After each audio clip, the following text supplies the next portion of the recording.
예수님은 사람을 살리는 일을 전문으로 하셨습니다. 그런데 오늘 1절 말씀에 보니까 유대인들이 예수님을 죽이려고 했다 그랬습니다. 신약 성경을 보면 이게 참 대조적입니다. 예수님은 죽은 사람도 살리고 자기 생명을 주시면서까지 사람을 살리셨습니다. 그런데 그 당시 종교계를 잡고 있던 지도자들은 예수님을 죽이려고 애썼습니다.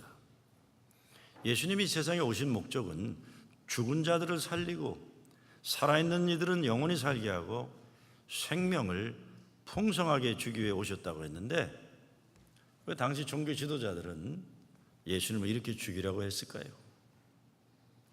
예수님을 죽이려고 하는 사람들의 공통점이 있습니다. 그것은 자기들이 가지고 있던 기득권의 수호 본능이에요. 그러니까 이 사람들은 자기 자신들의 권력과 기득권을 고수하기 위한 이기적이고 악한 결정을 하면서도 하나님을 위해 그렇다고 그래요. 이 나라를 위해, 이 백성을 위해 그렇다고 거짓말하는 겁니다. 그러면서 자기들과 생각이 다르고 문화가 다르고 입장이 다르면 틀리다고 생각합니다. 틀리다고 생각하는데 그치지 않고 결국에는 없애버려야 한다는 이 생각의 습관이 형성된 사람들입니다. 그러니까 자기들이 이익에 장애가 된다거나 기득권에 손해가 온다고 하면 가차없이 그 사람들은 없어져도 된다는 겁니다. 그래서 자꾸 악마화시키는 거예요. 저들은 악마다, 우리가 맞다, 우리가 선하다, 없어져도 된다, 없애면서도 양심의 가책을 가지지 못하는 거예요. 하나님의 이름으로 예수님을 죽이려고 하면서도 자기들의 죄악성을 못 보는 겁니다. 여러분, 악한 일을 하나님으로 이름으로 하는 것만큼 무서운 것 없습니다. 정말 예수님이 하신 일은 아픈 사람 고치고 버림받은 사람들 사랑하고 죽은 사람 살리고 배고픈 사람들 밥 먹여주고 목마른 사람들 마시게 했어요. 근데 7절에 보면 세상이 예수님을 미워했다고 하는 겁니다. 그 이유는 예수님이 그 세상을 악하다고 증언했기 때문이라고 설명하고 있어요. 악한 일에 대해서 악하다고 예수님이 말씀하니까 예수님을 미워했다는 겁니다. 그 마태복음을 보면 예수님이 선지자가 자기 고향에서 존경받지 못한다는 말씀을 하고는 그 사람들이 믿지 않으니까 능력을 행치 않으셨다 그랬어요. 오늘 말씀에서 예수님 형제들이 예수님을 이해하지 못하고 존중하지 않습니다. 초막절은 유대민족의 중요한 명절 가운데 하나예요. 그러니까 이런 큰 명절이 되면 지방에 있던 사람들이 예루살렘으로 이렇게 몰려오는 겁니다. 그러니까 예수님 동생들이 볼 때, 야, 우리 형이 예루살렘으로 가서 실력 발휘하면 이게 뭐가 되겠다, 돈 좀 벌겠다 이런 겁니다. 지금은 예수님이 갈릴리 시골 바닥에서 스타로 이전 정도로 있지만 초막절을 기해서 예루살렘에 가면 야, 서울에서 스타로 뜨겠구나 이런 바람이 있는 겁니다. 예루살렘은 모든 종교, 정치, 사회 중심부입니다. 갈릴리는 변들이에요. 갈릴리는 힘없는 사람들이 사는 땅이에요. 1절 말씀에 보면 예수님이 갈릴리 지방을 다녀도 유대인들이 죽이려고 하지 않았다는 겁니다. 말하자면 예루살렘 지도층에서 볼 때 갈릴리 변두리에서 움직이는 건 별로 위협적이지 않다 이런 겁니다. 만약에 예수님이 예루살렘에서 그런 활동을 했으면 계엄령이 선포되거나 경계령이 내려졌고 예루살렘 지도부들이 무슨 수를 써서라도 예수님을 잡아 죽이려고 했을 겁니다. 초막절이 되어 사람들이 예루살렘으로 몰려갑니다. 그런데 예수님은 갈릴리에 머물러 계세요. 동생들 입장에서 보면 이 답답한 거예요. 그래서 예수님에게 갈릴리를 떠나 유대로 가라, 예루살렘으로 가라는 겁니다. 그래서 예수님이 못 알아들으실까 봐 친절하게 이유를 설명해 줘요. 오늘 본문에 보니까 뭐라고 합니까? 누구나 자기가 하는 일이 세상에 알려지기를 바라는 법 아니냐 이런 거예요. 누구나 유명해 보고 싶은 거 아니냐 하는 겁니다. 누구나 스타가 되고 싶어 하는 거 아니냐. 형이 오병이어 기적도 이루고 이런저런 대단한 제주와 실력이 있으니까 온 천하에 알려서 유명해지라. New Living Translation에 보면 이렇게 되어 있습니다. You can't become famous if you hide like this. 그랬어요. 이렇게 숨어 있으면 유명해지지 못한다는 거예요. 유명해지지 못한다 이렇게 있으면. 근데 5절 말씀에 코멘트가 하나 붙어 있어요. 이는 그 형제들이라도 예수를 믿지 아니함이라 그랬어요. 그러니까 친형제들마저도 예수님을 믿지 아니하는데 다른 사람들이 예수를 오해하고 믿지 않는 건 당연하지 않겠느냐, 이런 뜻입니다. 전 그런 생각 해봤어요. 왜 예수의 동생들은 자기 형인데 형이 무슨 생각을 하고 있는지 질문을 하거나 대화를 할 줄 몰랐을까, 이겁니다. 세상 사람들은 잘 모르니까 일방적으로 판단하고 주관적으로 평가할지 모르지만 동생들이니까 한 집에 한 밥 먹고 사니까 솔직하게 마음을 열고 대화를 할 수 있지 않았나, 이겁니다. 근데 아니었어요. 자기들 마음대로 판단하고 예수님을 자기들이 원하는 사람이 되도록 강요하고 있는 겁니다. 왜 이래야 됩니까? 좀 질문하고 물어보면 되잖아요. 형 어떻게 생각해? 형 예루살렘 가서 한판 크게 하지 그래? 이게 물어보면 되잖아요. 이런 말이 있습니다. 과학은 가설에서, 철학은 의문에서, 성경은 믿음으로. 그래서 그러니까 믿음까지는 바라지 않는다고 그래도 사람도 그렇고 세상도 발전하려면 질문 던지고 의문을 가지고 대화를 할 줄 알아야 돼요. 물론 어느 순간에는 믿음의 결단이 사는 게 신학이지만요. 제가 관심 가지는 선교지역 가운데 중앙아시아와 러시아입니다. 이걸 합쳐서 유레시아라고 하는데 거기에 감독으로 있는 분이 여러분 잘 아는 우리 교회 자주 온 에드워드 해가이 감독이에요. 몇 년 전에 중앙아시아 선교협회가 열렸는데 그때 해가이 감독이 이렇게 얘기하더라고요. 선교를 할 때 미국적 사고방식으로 일방적으로 전제하고 마음대로 하지 말아라 그래요. 최소한 선교지에 있는 우리들이 어떻게 살고 있고 어떤 생각을 하고 있고 어떤 필요를 느끼는지 질문 좀 해달라는 겁니다. 그러면서 하는 말이 미국이나 한국교회 목사들이나 평신도들이 선교한다고 오면은 자기네 나라에 오면 항상 답을 가지고 온대요. 답을 가지고. 그 땅에 사는 사람들이, 그 땅에 목회하는 사람들이 어떤 생각을 하는지, 어떤 아픔이 있는지, 어떤 꿈이 있는지, 이름이 뭔지 최소한 어떻게 살아왔는지 물어볼 줄 알아야 되는데 그런 기본 원칙이 없대요. 부자 나라에서 가는 사람들은, 미국이나 한국 가서 가는 사람들은 일방적이라는, 일방적. 질문도 할 줄 모르면서 어떻게 답을 가지고 있느냐는 거예요. 참 중요한 얘기입니다.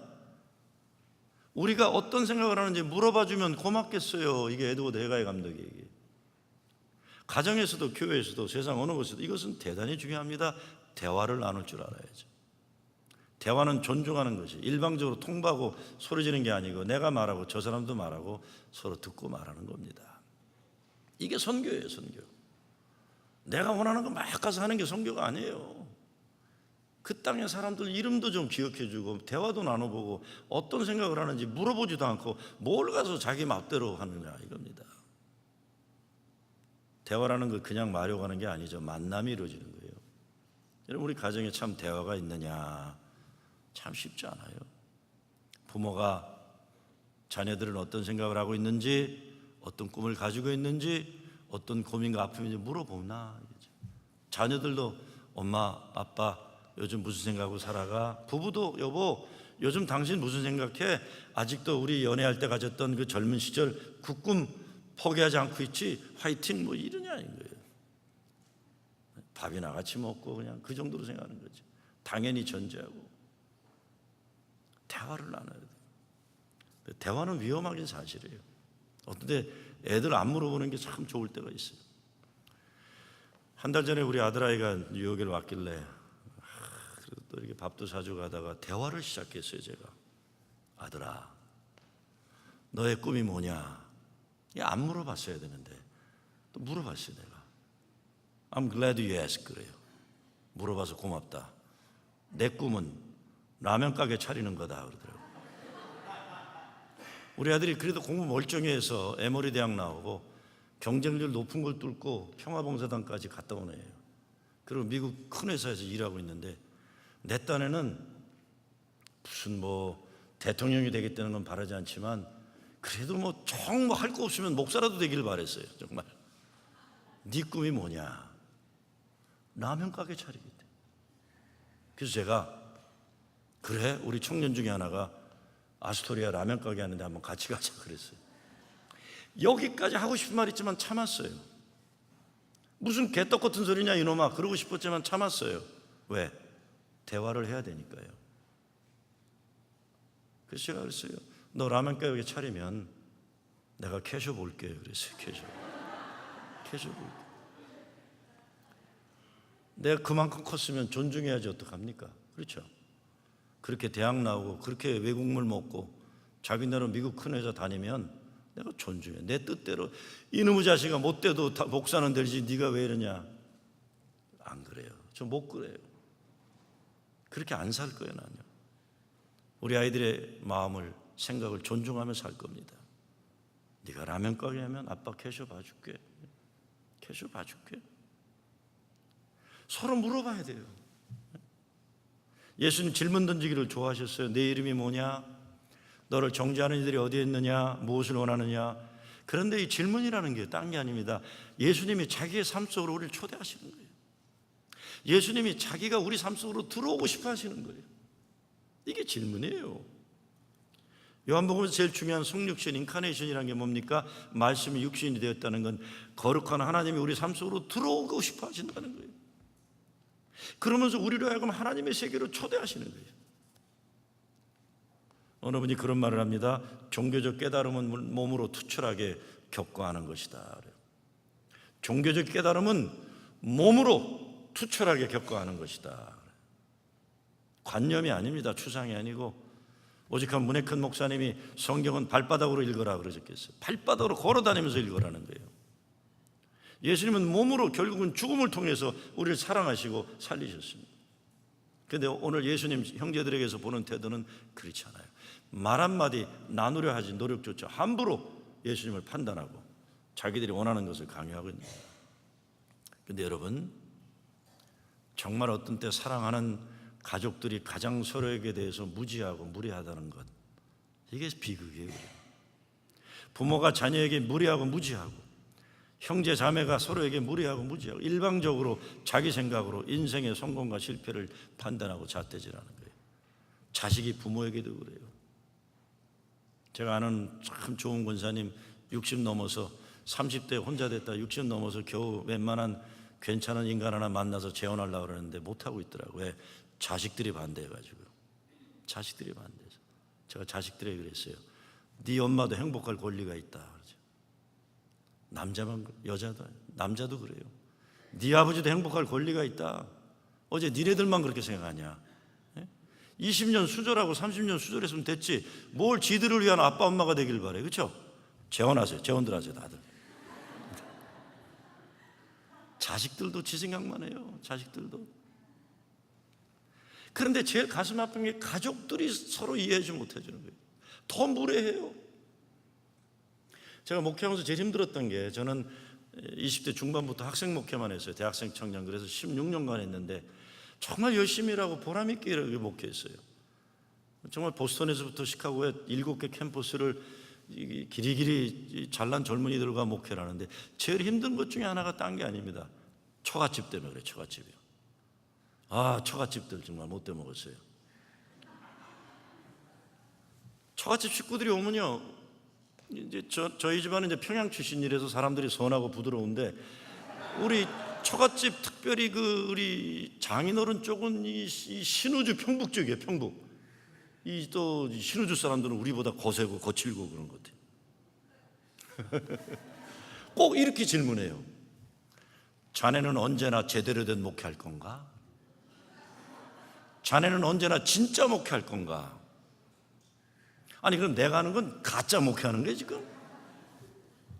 그게 내게 상처 준다고 생각을 하나 이 사람들은요. 그리고 우리 장인어른이 장로교에서 잘 나가기보다 유명했던 어른이다 보니까 그 기준으로 자꾸 날 판단해요. 나는 우리 아버지가 목사였는데 우리 아버지가 훌륭한 분이었는데 이름이 없다 보니까 처갓집에서 완전히 무시하고 들어가는 거예요. 이거예요. 모든 처갓집은 다 나쁩니다. 진짜 저희 집 사람이 제일 힘들어했어요. 이것 때문에요. 저희 집 사람은 저를 아니까. 아이고, 얼마 전에 우리 교인 한 분이 그러더라고요. 한국에 대기업을 다녔는데 미국 오니까 이 대기업이 됩니까? 그래서 뭐 하려고 그러니까 정말 보통 어려운 일을 한 거예요. 내가 뭐라고 얘기 안 해. 그럼 누군지 금방 알 것 같아서 어려운 일을 한 거예요. 한국 처갓집이 그것 때문에 다 그냥 우리 그분을 갖다가 욕하고 그런 거예요. 우리 귀한 딸 데려다 이렇게 고생한다고. 뭐 한국에서 볼 땐 별 볼 일 없는 하니까요. 그런데 고생해서 돈 좀 모아서 이제 한국을 간 거예요. 한국 가서 처갓집을 갔는데 남편이 이상한 짓을 하더래요. 처갓집 일가 친척을 만날 때마다 모든 돈을 지가 다 내더래요. 그리고 아파트 올라가서 이거 냉장고가 비어 있으면 마트에 가서 꽉꽉 채워놓는 거예요. 돈도 없으면서 크레딧 카드로 긋고 부인이 미치겠더래. 저 남자가 미쳤나 저거. 돈도 없으면서. 왜 그랬겠어요? 왜 그랬을까? 처갓집에 눌려있는 사람들 얘기 좀 해봐요. 왜 그랬을까? 처갓집에 인정받으려고 그런 거예요. 미국에 돌아와서 자기 남편한테 여보 잘했어 그랬대요. 여보 잘했어 그랬어요. 저 그 얘기 듣는데 눈물 나더라고요. 사실 이건 우리들만 아는 얘기겠죠. 이민 온 사람들만 아는 얘기예요. 한국에 있는 사람들 정말 야박하고 어떤 데 잔인해요. 한국 가지 마세요. 우리는 직업에 빈부 차이 없이 열심히 그냥 일해요. 죽으라고 열심히 일하면서 성실하게 사는 거예요. 근데 사람을 잣대로 재는데 돈 버는 거 어떤 귀천으로 자꾸 판단하니까 이게 힘든 거예요. 제가 목회하면서 그게 참 힘들었어요. 정말 세상 사람들은 존재에 대한 관심보다 돈, 이렇게 겉에 보이는 거 이런 데 관심이 많아요. 근데 가장 비극적인 것은 제일 잘 이해해 줘야 할 가족들이, 부모 형제들이 그런 가치관으로 서로를 판단할 때입니다. 여러분 그거 아세요? 자식들도 소위 잘났다는 자식은 계속 얘기하고 조금 뒤처지면 없는 듯이 얘기하고 이렇게 잔인해요. 가족들도요. 잔인해요. 제가 사람들 만날 때마다 그 큰아들은 어떻게 지내? 막 자랑하다가 그 둘째는 어떻게 지내? 그냥 몰라도 돼요 그래. 그런 게 어딨어. 자기 자식인데 그러면 안 되죠. 예? 아브라함 헤셸 유대 철학가가 그런 얘기를 합니다. Just to be is holiness. Just to live is a blessing. 그냥 존재함 자체가 거룩한 것이고 산다는 것 자체가 축복이다. 여러분 집에 가서 그러세요. 딸아이한테 너 존재하기 때문에 거룩하다 딸아 그래야 돼요. 여보 당신 산다는 게 축복이야. 뭘 더 바래요. 진짜 우리 못돼 먹었잖아요. 솔직히 까놓고 얘기하자고요. 우리 얼마나 못돼 먹었나. 사랑하는 사람을 왜 그런 잣대로 판단합니까? 네? 왜 그렇게 판단해? Just to be is holiness. 존재함 자체가 거룩함이고 Just to live is a blessing. 내일 아침에 깨어나서 여보 살아있구나 축복이다 그래야 돼서 아들 방 가서 딸 방에 가서 존재하구나 거룩하다 너는. 예수님 형제들은 이런 걸 모르는 거예요. 이런 거를 자기들이 원하는 것, 유명해지는 것 여기에 빠져 있는 거예요. 그러니까 요한이 뭐라 합니까? 그들은 믿음이 없었다 그러는 거예요. 믿음이 없었다. 제가 학생들 목회할 때 보면 학생들이 부모를 너무 모르고 함부로 할 때도 있어요. 무례하고 무지하고.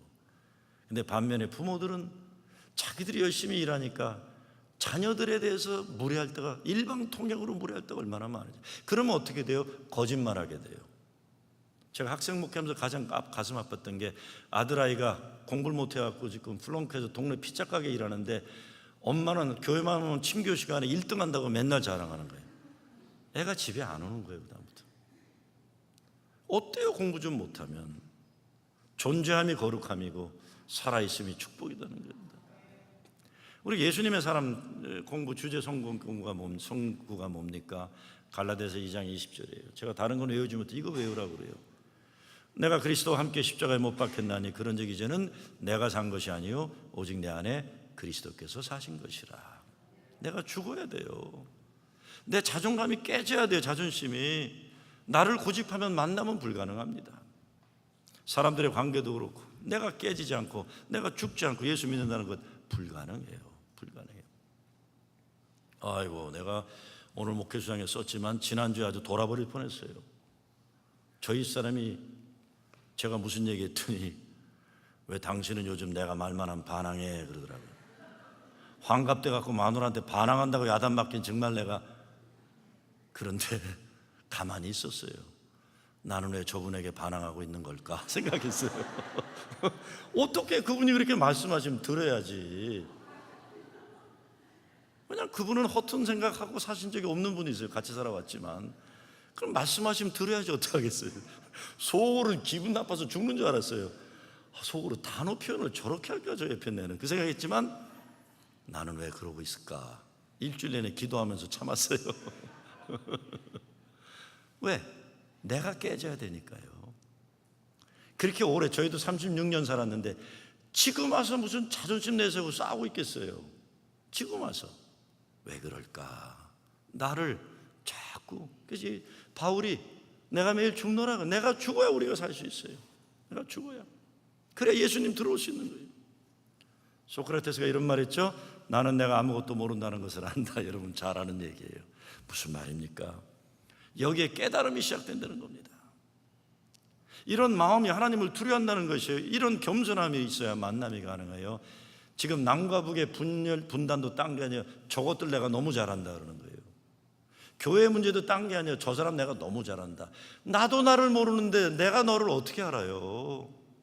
나도 나를 알지 못하겠는데 조속으로 바뀌는데 이 마음도 조속으로 바뀌어요. 좀 겸손해야 돼요 우리가요. 집사님, 내가 나를 모르겠는데 집사님 어떻게 알 수 있을까? 이렇게 물어봐야 돼요. 좀 서로들. 저 인간 내가 너무 잘 알아. 그러지 마세요. 그러지 마세요. 오병이어 기적 이후 예수님을 찾아온 사람들이 표적을 구했다. 근데 이 표적을 좋아하는 사람들은 사람을 귀한 줄 모릅니다. 사람이 귀한 줄 몰라요. 예수님이 자기를 먹여야 산다고 하셨어요. 정말 성경 말씀 가운데 이것만큼 하나님 완전한 사랑을 이야기하는 말씀 없어요.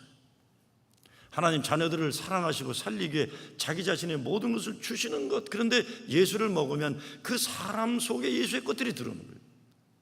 내가 예수를 먹으면 예수님이 내 삶으로 들어오는 거예요. 내가 예수님 속으로 들어가는 겁니다. 동생들에게 예수님이 말씀합니다. 너희는 명절에 올라가라. 나는 내 때가 아직 차지 못하였으니 이 명절에 아직 올라가지 아니하노라. 초막절은 하나님의 은혜를 하는 계절이에요. 그렇죠? 근데 사람들이 지방에 예루살렘에 몰려와갖고 무슨 생각하고 자빠져 있습니까? 돈 벌 생각하고 있는 거예요. 돈 벌 생각. 하나님 은혜를 기억하는 그날에 종교 지도자들로부터 모든 사람들은 어떻게 이날 돈을 벌 것인가, 그것이 내려오고 내려가면서 예수님 동생들의 머릿속까지 들어온 거예요. 우리 형을 어떻게 이용해서 우린 돈을 벌 것인가. 여러분 상상해 보세요. 예수님 그 마태복음 4장에도 보면 광야에 나가서 시험 당하는 게 나오잖아요. 그때 마귀가 예수님 데리고 성전 꼭대기에 올라가서 내려 떨어지라고 그러잖아요. 그때 예수님이 단호히 거절합니다. 만약에 예수님이 동생들 유혹에 넘어가서 예루살렘에 가서 예루살렘 성전에 올라가서 여러분 나를 보세요 그러고 확 뛰어내려가지고 땅바닥에 내려왔는데 몸이 안 다쳤다. 그러면 그날 대서특필되는 거예요. 슈퍼스타 지저스, 지저스 크라이스트 슈퍼스타. 그 높은 성에서 뛰어넘었는데 몸 하나 까딱 다치지 않았다. 와라 와라. 1불씩만 받아도 몇십만 불 버는 거예요 그날이요. 예수님은 슈퍼스타가 되기를 거부하셨어요. 여러분 우리가 유명해지고 명예를 가지게 되고 권력 가지는 유혹이 얼마나 센지 몰라요. 단호하게 거절해야 됩니다. 9절 말씀에 보면 예수님은 그대로 갈릴리에 머물러 계셨다. 이건 요한복음을 쓴 요한이 예수님의 의지적 결단을 얘기하는 겁니다. 사람들은 다 예루살렘에 가서 유명해지길 바라지만 예수님은 아니다. 사람들을 호기심을 감동시킨 그런 영웅적 스타로 등장하는 일 안 한다. 갈릴리에 남아있겠다. 그것만이 아니라 하나님 나라의 혁명의 역사는 예루살렘에 있는 중심부 사람들이 아니라 갈릴리에 있는 무지랭이들, 역사의 변방에 있는 사람들을 통해 이루어지리라는 의지를 담아주는 겁니다. 그런 예수 부활하신 후 제자들에게 갈릴리에서 만나자고 하셨던 거예요. 성령의 인도를 따라 예수님이 광야에 나갔던 것 딴 게 아닙니다. 40일 금식하면서 우리가 떨쳐버려야 할 유혹이란 게 딴 게 아니에요. 세상의 명예, 물질의 욕심, 슈퍼맨이 되어서 능력을 과시하려는 마음, 수단 방법 가리지 않고 어디로는 정치욕, 이런 것들을 이기도록 하시는 거예요. 우리도 때로 광야로 우리 스스로를 몰아내는 훈련이 필요해요. 광야에서 성령의 도움으로 마귀의 시험을 이겨내야 됩니다. 성경에 보게 되면 하나님이 쓰신 사람들은 다 중심부에서 밀려났던 사람들이에요. 아브라함이 일가 친척 가족을 떠나 이민의 길을 떠났던 거고, 야곱이 광야 들판에서 돌베개에 자고 자다가 예수님 하나님의 꿈을 사다리를 본 것이고, 요셉이 에집트의 노예로 끌려갔다 그 나라 민족을 구했고, 신약에도 오면 탕자비처럼 아버지를 떠났던 둘째 아들이 그 가족을 하나님의 기쁨 천국으로 변화시킬 수 있었던 겁니다.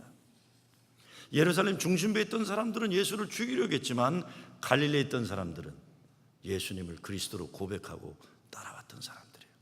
그들이 누구예요? 죄가 많아 사람 구실 못하던 사람들, 버림받았던 사람들, 세상에 소외된 여자들, 사마리아 사람들, 이런 사람들이에요. 신영복 선생님이 쓴 변방을 찾으라는 글에 보면 예루살렘이 아니라 갈릴리의 중요성을 아주 중요하게 얘기합니다. 꼭 좀 그 책 보세요. 인류사는 언제나 변방이 역사의 새로운 중심이 되어왔다, 그렇게 얘기를 해요. 세상에서 생명을 부지하는 하나의 생명체로서도 그리하고, 집단이든 지역이든 국가나 문명의 경우든 조금도 다르지 않다. 스스로를 변방에 있으며 조감하고 성찰하는 동안에만, 스스로 새로워지고 있는 동안에만 생명을 잃지 않는다.